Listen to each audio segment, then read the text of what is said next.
Study ज्ञान दर्शन में आपका स्वागत है। क्लास 8th चैप्टर टोपी करेंगे। 18 पाठ है, लेखक सृंजय हैं। पहले मैं इसकी समरी बता देती हूँ, फिर प्रश्न उत्तर बता देती हूँ। बहुत ही अच्छा पाठ है और अगर आप ध्यान से समझेंगे तो आपको ज़रूर समझ में आएगा। तो इसका सारांश है, टोपी पाठ लोक कथा पर आधारित है।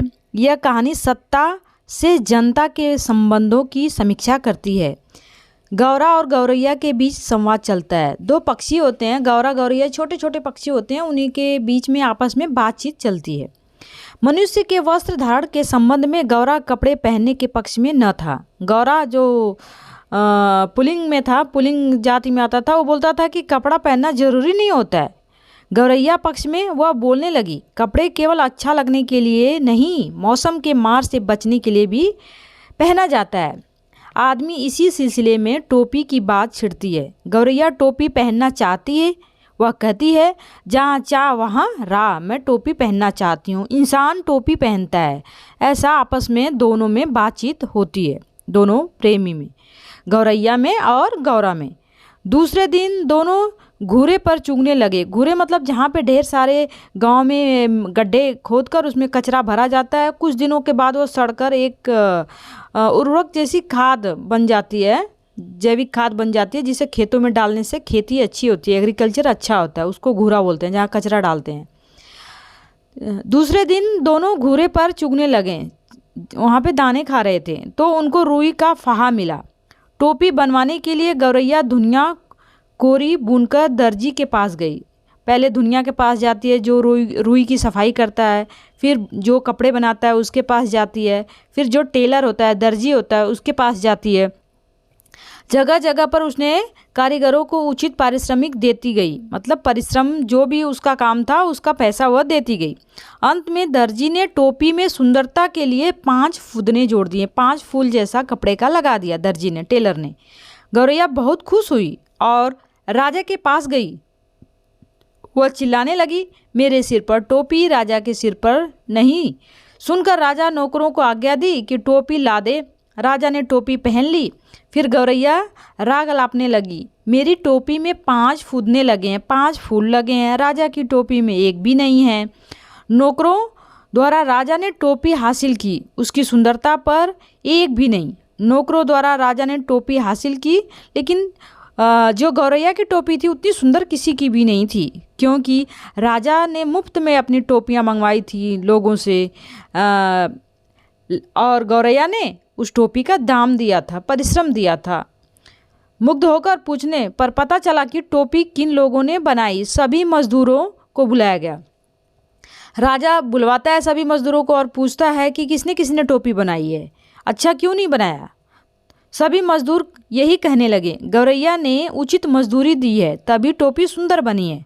गौरैया कहने लगी, राजा गरीब हो गया, उसका धन घट गया है, मजदूरों को मजदूरी देने पैसे नहीं है।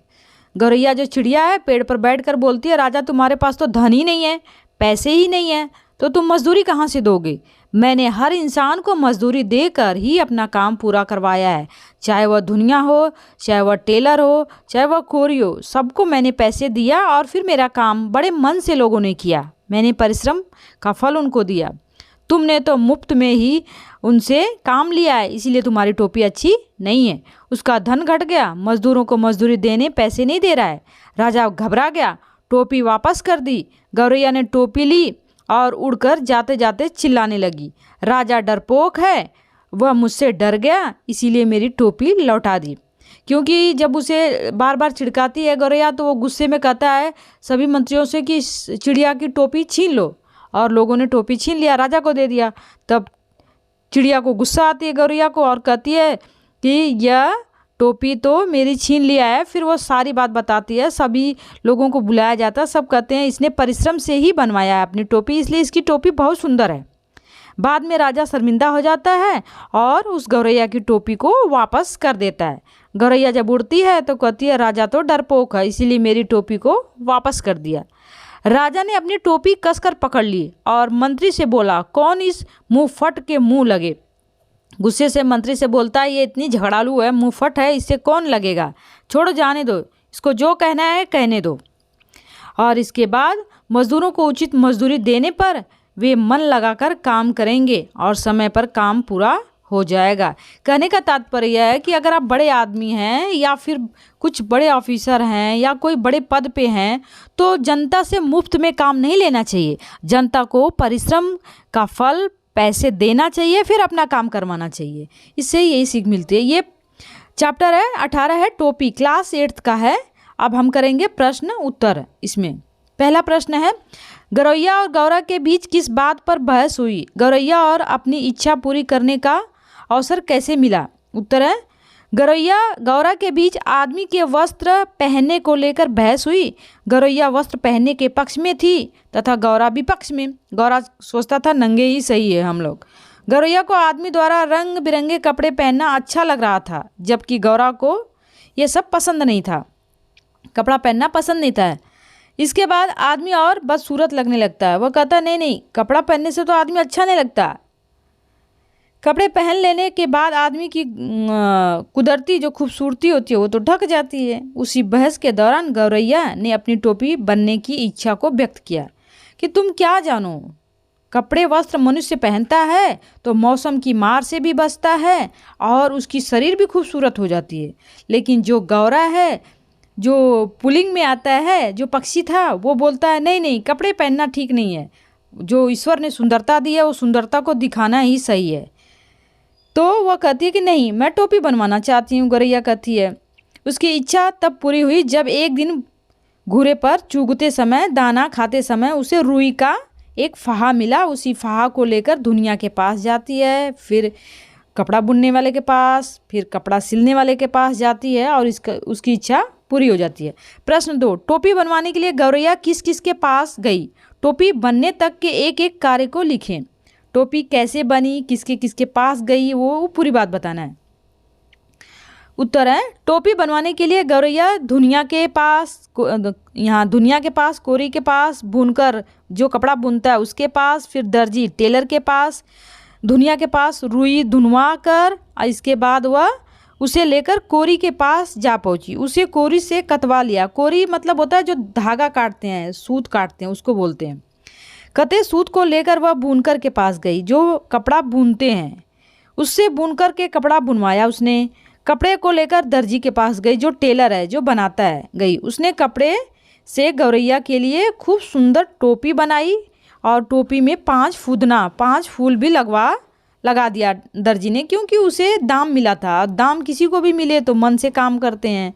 प्रश्न 3, गौरैया की टोपी पर दर्जी ने 5 फुदने क्यों जड़ दिए? उत्तर है, गौरैया की टोपी पर दर्जी ने 5 फुदने लगाए क्योंकि दर्जी को वाजिब मजदूरी मिली थी। गौरैया ने उसे पैसे देकर काम करवाया था, जिससे वह खुश था। दर्जी राजा और उसके सेवकों के कपड़े सिलता था, जो उसे बेगार में मुफ्त में करवाते थे, इसीलिए उनको भी गुस्सा आती थी, मन लगाकर नहीं काम करते थे। लेकिन गौरैया ने अपनी टोपी सिलवाने के बदले में दर्जी को मजदूरी दी, स्वरूप आधा कपड़ा दिया, कपड़ा भी आधा दे दिया और उसको मजदूरी भी दिया, जिससे खुश होकर दर्जी ने बहुत ही खूबसूरत कपड़ा टोपी उसको बना दिया। गौरैया के स्वभाव से यह प्रमाणित होता है कि कार्य की सफलता के लिए उत्साह आवश्यक है। सफलता के लिए उत्साह आवश्यक क्यों पड़ती है? तर्क लिखिए। इसमें है, उत्साह से अगर हम किसी काम को करते हैं तो सफलता अवश्य हमें मिलती है। उत्तर है, सफलता के लिए उत्साह आवश्यक है। कहा भी गया है कि मन के हारे हार है, मन के जीते जीत। उत्साह से ही हमारे मन में किसी भी कार्य के प्रति जागरूकता आती है। यदि हम किसी भी कार्य को बेमन से करेंगे तो निश्चय ही हमें उस कार्य में पूर्णतया सफलता नहीं मिलेगी। चाहे हमारा परीक्षा भी हो एग्जाम हो, तभी भी हमें मन लगाकर, दिल लगाकर पढ़ेंगे तो अवश्य हम सफल होंगे, अवश्य प्रथम श्रेणी में आएंगे, द्वितीय श्रेणी में आएंगे। लेकिन जब मन से काम को करेंगे नहीं तो कहाँ से कोई काम को सफलता मिलेगी। प्रश्न 5, टोपी पहनकर गौरैया राजा को दिखाने क्यों पहुंची, जबकि उसकी बहस गौरा से हुई? वह गौरा के मुँह से अपनी बड़ाई सुन चुकी थी, लेकिन राजा से उसकी कोई बहस हुई ही नहीं थी। फिर भी वह राजा को चुनौती देने को पहुंच जाती है। कारण और अनुमान मतलब हमें अंदाज़ा लगाकर सोचना है कि ऐसा क्यों होता है, वह क्यों राजा के पास गई होगी। उत्तर, टोपी पहनकर गौरैया राजा को दिखाने पहुंची, जबकि उसकी बहस गौरा से हुई थी। वह गौरा के मुंह से अपनी बड़ाई सुन चुकी थी, लेकिन राजा से उसकी कोई बहस नहीं हुई थी। फिर भी वह राजा को चुनौती देने के लिए वहाँ पहुँच जाती है, क्योंकि गौरा ने बहस के दौरान कहा था कि टोपी मात्र राजा ही पहनता है। यह बात उसे अच्छी नहीं लगी। उसको गुस्सा आती है कि टोपी राजा ही क्यों पहनता है, हम भी तो पहन सकते हैं ना। इसीलिए वह राजा के पास गौरैया जाती है। प्रश्न 6, यदि राजा के राज्य के सभी कारीगर अपने यहाँ श्रम का उचित मूल्य प्राप्त कर रहे होते, तब गौरैया के साथ उन कारीगरों का व्यवहार कैसा होता? उत्तर है, यदि राजा के राज्य के सभी कारीगर अपने अपने श्रम का उचित मूल्य प्राप्त कर रहे होते, तब गौरैया के साथ उन कारीगरों का व्यवहार सामान्य होता और सर्वप्रथम वे राजा का काम करते, क्योंकि उनका काम ज़्यादा था। लेकिन वह सबसे पहले गौरैया का काम करते हैं क्योंकि उसने पैसे दिया। राजा तो मुफ्त में करवाता है, इसलिए बिना मन के लोग काम करते थे।